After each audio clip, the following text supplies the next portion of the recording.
I was supposed to record this in the morning, but I took a nap and boy, you do not want to wake up with your thumb holding your head up for when night comes. It hurts. It used to hurt. Dear God, that was painful. So, just like the title, what the heck am I talking about? You can't make finding verse, even when that doesn't make sense. It makes sense, I think it's fun. What should we start off with? Possibly Finding Marlin, where we truly learn. Nope, we're gonna start off with Finding Squirt. You know, Crush's kid. How would it work?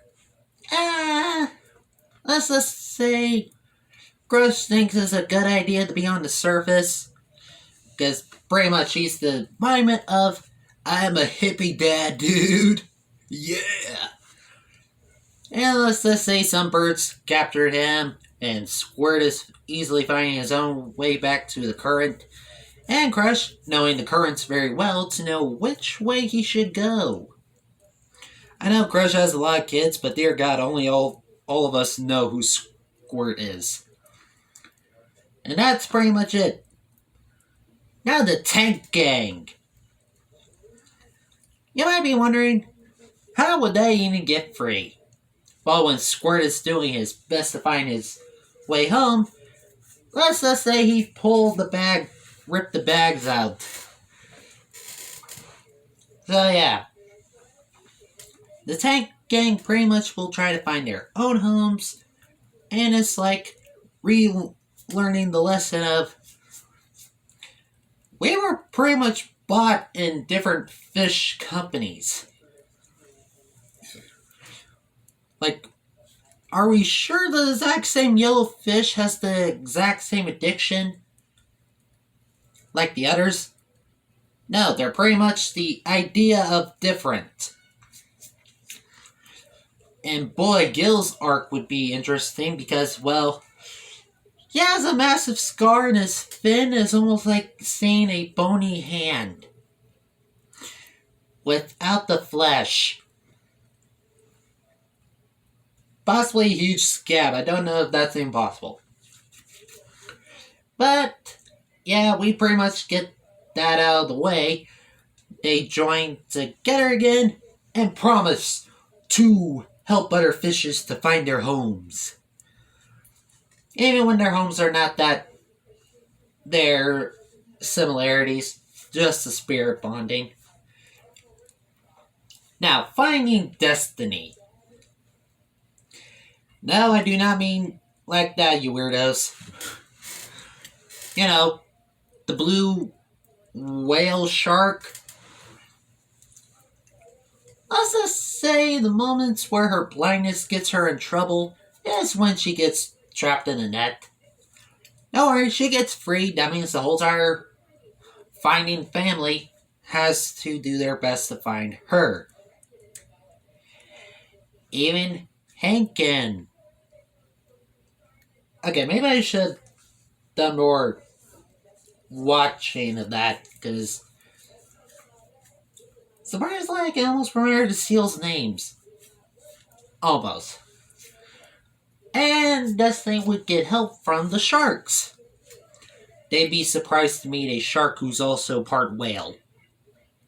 Even I'm pretty sure Destiny would too wants to explain she's not truly part whale, but they better believe it. And yeah, that's pretty much it for the idea. I'm trying to keep these ideas short. And the next one will be Hank's Adventure. You know, at the credits where it looked like Hank was pretty much going everywhere? Maybe everybody wants to know how Hank lost his one tentacle. And he comfortably does. Even with the massive sharks. Yeah, that's Let's just say that'd be an interesting one. Pretty much Hank would say he was almost like a regular octopus, but what we were able to learn, he's afraid of the ocean because his tentacle was possibly bitten off by a predator and possibly in a tank where he was truly safe. And at the end of it, he will just say, it was almost like the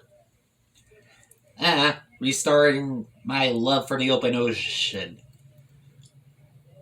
Well, that's how Hank's story ends. Finding Marlin. Remember when Marlin was happy and excited at the beginning of Finding Nemo? And after all the trauma he went through, he literally just became an overbearing parent? Well, since Marlin keeps on realizing, I keep on going to the open ocean more and more when I promise myself, no more. No. Then he decides to go by himself. You know how a dad always wants to go back to his roots? Like your dad was well known being a party man? Yeah, let's say Marlin does that, but it took both Dory and Nemo to make him realize they like him as he was. Maybe he could be a mixture of his past and present self to become a semi-fun protective parent. Sure, Marlin will try to say him as a party animal again is pretty much how he was before the tragic event. Then Dory just simply explains she doesn't want to forget the fish who literally helped her. So we get a mixture of the beginning of Marlin and Finding Nemo and the rest of Marlin in the movie. So for the other film, Bruce's life. Because I am wondering, what made him a vegetarian? Like, I would gladly write this fan fiction myself, understanding how did Bruce convince almost 2 sharks to be vegetarians? Seriously, how the hell did that happen? Oh boy.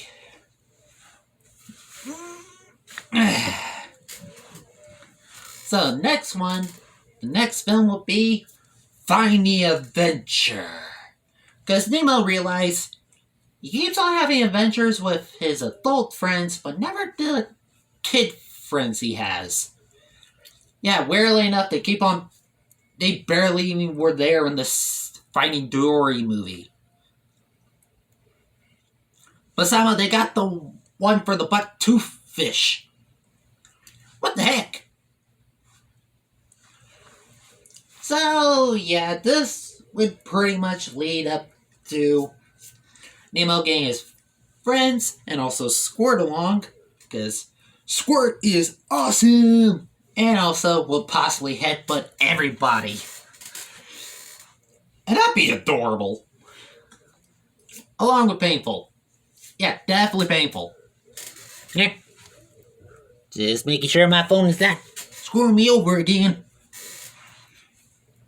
Oh yeah, they made a piranha who will try to eat them. And let's just say this jogs horrible memories for Nemo. God. Yeah, this pretty much will turn into a terrifying movie where Nemo's friends are excited they had that adventure. But, oh wait! Almost having a piranha eat you is terrifying. Good thing Squirt bashed its head butted to a broken ship. Now to the next film, Finding Sharkbait. Yep, this will be technically Finding Nemo 2 and The Tank Gang 2.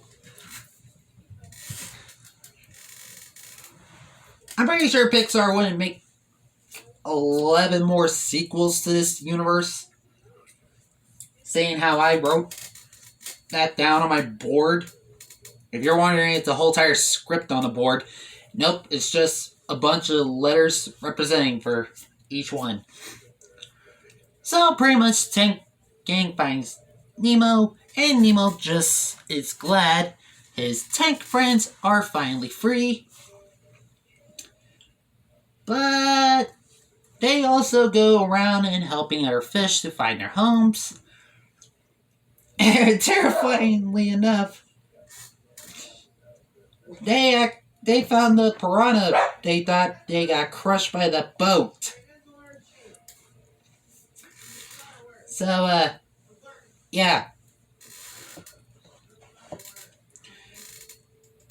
And they learned there's a bunch of piranhas coming to their home. Oh no.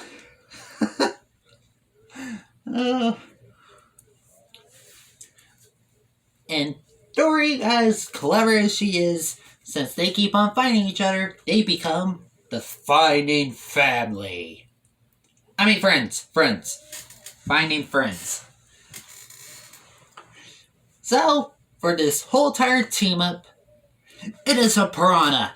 It's a war unmatchable. Even the sharks will be afraid. But since they are carnivore fish, Bruce will go savage. Now, this movie would definitely have a higher rating because it's a bunch of piranhas going to eat a bunch of fish. Ugh. And yeah, pretty much that's going to be the horrifying day of life.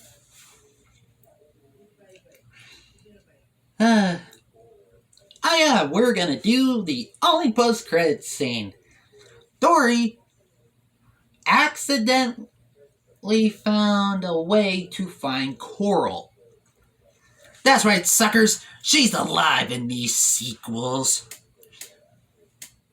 So, the next movie is Finding Coral, aka Finding Dory 2. Because Dory wants to surprise both Marlin and Nemo. Sure, the whole entire gang will try to help, but both Nemo and Marlin knows I swear we need to get a closer place to the open ocean then, because this happens way too often. Oh yeah, at this point Nemo's a teenager. Yeah, I'm a teenager. I got a small fin, but I just slap you hard like everybody can. Even with my tail. Yeah, just be glad I didn't actually try to rap. And yeah. Coral gets found by Dory, but she's a little bit scarred, especially how... Well, you know how Nemo has a jacked up fin in this place? Coral pretty much is missing almost a whole entire fin on the opposite. And she would barely believe Dory because now she's even more cautious after witnessing almost everything went wrong. None of her babies survived that she knows of. And she is pretty much brutally scarred from the Barracuda attack and believing Marlin is pretty much dead.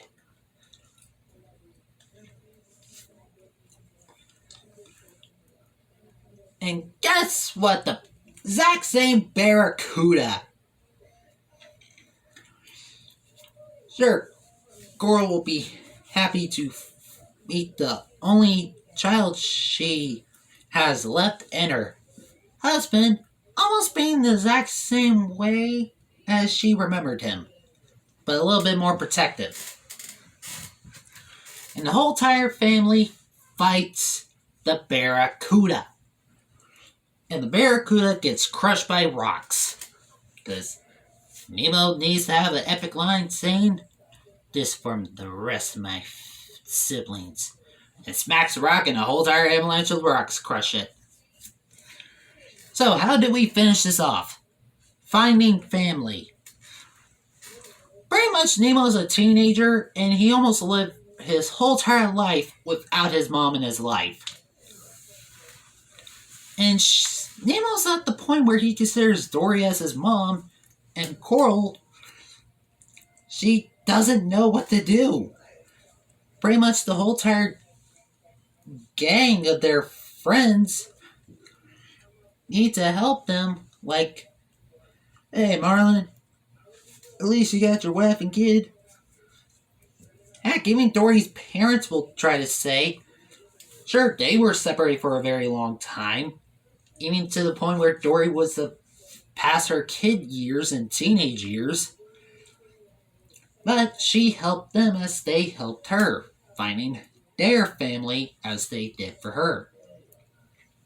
And she feels like, yeah, and Nemo, along with his other teenage friends, saying pretty much family doesn't have to go by blood, it should go by spirit. And Nemo will give all of his chances to his mom, and pretty much everybody will be happy when they learn Nemo and Coral and Marlin are back together. Even Dory will stick around for many other adventures. Looking at the open ocean, seeing what other adventures could come next. That's it. Finding Nemo became a freaking cinematic universe. Or just an extended universe. Yeah, EU? Not that weird. But, yeah. Tell me in the comments that you think this would have worked, or at least tell me which film you would have been glad to know about. Please send me all your comments. I would love to see what your weird ideas of a script of any of this would work. See ya, subscribe if you want to, and you don't always have to hit the like button. Peace!